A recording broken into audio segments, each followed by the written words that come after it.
Hello, everyone, and welcome to a journey back in time to ancient Rome. Today, we're diving into a fascinating topic: how Roman children went to school.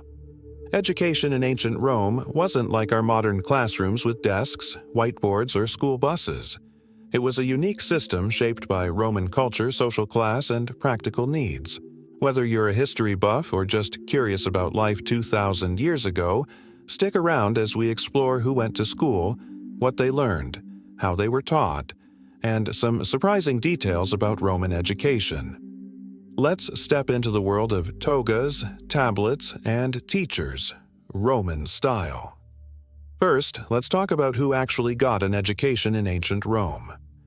Unlike today, where schooling is universal in many places, Roman education was not for everyone. It was heavily tied to social class, gender, and wealth. If you were a child in ancient Rome, your access to education depended on your family's status. The children of wealthy families, think senators, equestrians, or rich merchants, had the best shot at formal education. Boys from these elite families were the primary focus, as Romans believed educating boys prepared them for leadership roles in politics, law, or the military. Girls from wealthy families might get some education, but it was usually less formal and focused on preparing them for marriage and managing a household. For example, they'd learn reading, writing, and maybe some music or poetry, but their education often stopped early. Now, if you were from a lower-class family, like a farmer, artisan, or laborer, a school was often out of reach. These kids were expected to work, helping their families with farming, crafting, or other trades. Some might learn basic reading or writing informally, but formal schooling, that was a luxury. And sadly, enslaved children rarely received any education unless they served in a wealthy household where they might pick up skills like writing to assist their masters. One interesting point: Roman education wasn't mandatory. There were no laws saying kids had to go to school. It was up to parents, and for the elite, education was a status symbol, a way to show off their wealth and prepare their sons for power. So, where did Roman kids go to school? Don't picture a big school building with a playground. Roman schools were much simpler and less formal. Education typically happened in 3 stages, and the classroom changed depending on the stage.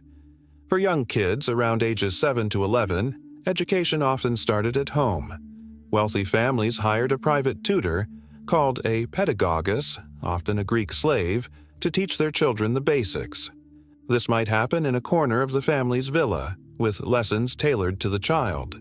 For families who couldn't afford tutors, some kids attended small informal schools run by a literator, a basic teacher who taught reading, writing, and arithmetic. These schools were often just a rented room, a shop's back corner, or even an open-air spot in the forum, with kids sitting on benches or the floor. Around age 12, boys from wealthier families moved on to a grammaticus, a teacher who offered more advanced lessons. These classes might take place in a slightly larger setup, like a rented space or the teacher's home. Finally, for the elite boys aiming for high-status careers, around age 15, they'd study with a rhetor, a master of public speaking. This was often the most prestigious stage, and lessons could happen in grander settings, like a rhetor's study or a public space for practicing speeches. What's striking is the lack of standardization. There were no public schools funded by the state, no official curriculum, and no diplomas. Education was private, flexible, and varied widely based on what a family could afford. Now, let's get to the heart of it. What did Roman kids actually study? The curriculum depended on the stage of education, but it was all about practical skills for Roman life. In the early stage, with the literator, kids learned the 3 R's: reading, writing, and arithmetic. Reading meant mastering Latin and sometimes Greek, since Greek culture heavily influenced Rome. Writing was done on wax tablets with a stylus. Imagine scratching letters into a reusable tablet. Arithmetic was basic but practical, focusing on calculations for trade, taxes, or measuring land. Kids memorized times tables and used an abacus for math. At the grammaticus stage, the focus shifted to literature and language. Students studied famous works like Homer's Iliad or Virgil's Aeneid, memorizing passages and analyzing them. They also learned grammar, history, and sometimes a bit of geography or astronomy. This wasn't just about reading for fun. It was about understanding Roman values and preparing for public life. For the elite boys at the rhetor stage, it was all about rhetoric, the art of persuasive speaking. They practiced writing and delivering speeches, debating and arguing cases as if they were in a Roman court. Public speaking was a superpower in Rome. It could make or break a career in politics or law. Imagine teenagers practicing dramatic speeches to impress their peers and teachers. One cool detail: Roman education emphasized memorization. Students had to recite long passages or speeches word for word. There were no textbooks or notebooks like today, just memory and repetition. Discipline was strict, too. More on that in a moment. What was a typical school day like? Roman kids didn't have a 9-to-3 schedule like modern students. School often started at dawn, especially for younger kids, and could last until midday or later, depending on the teacher. There were no weekends as we know them, but Romans took breaks for festivals and holidays, which were frequent.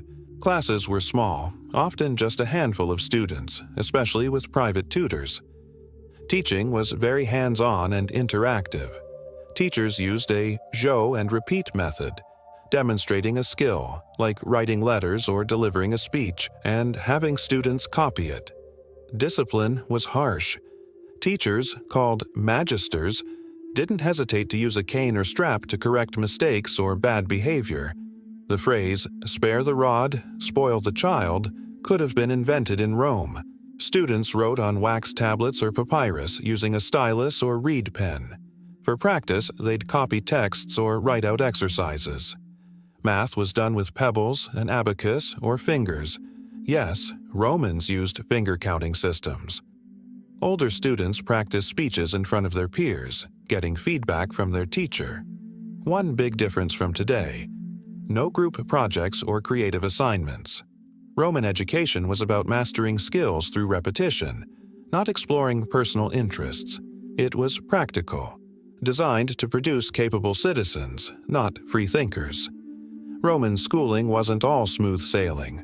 For one, it was expensive, so only the wealthy could afford the full journey from literator to reader. Teachers were often underpaid and not always respected. Some were slaves or freedmen working for a pittance.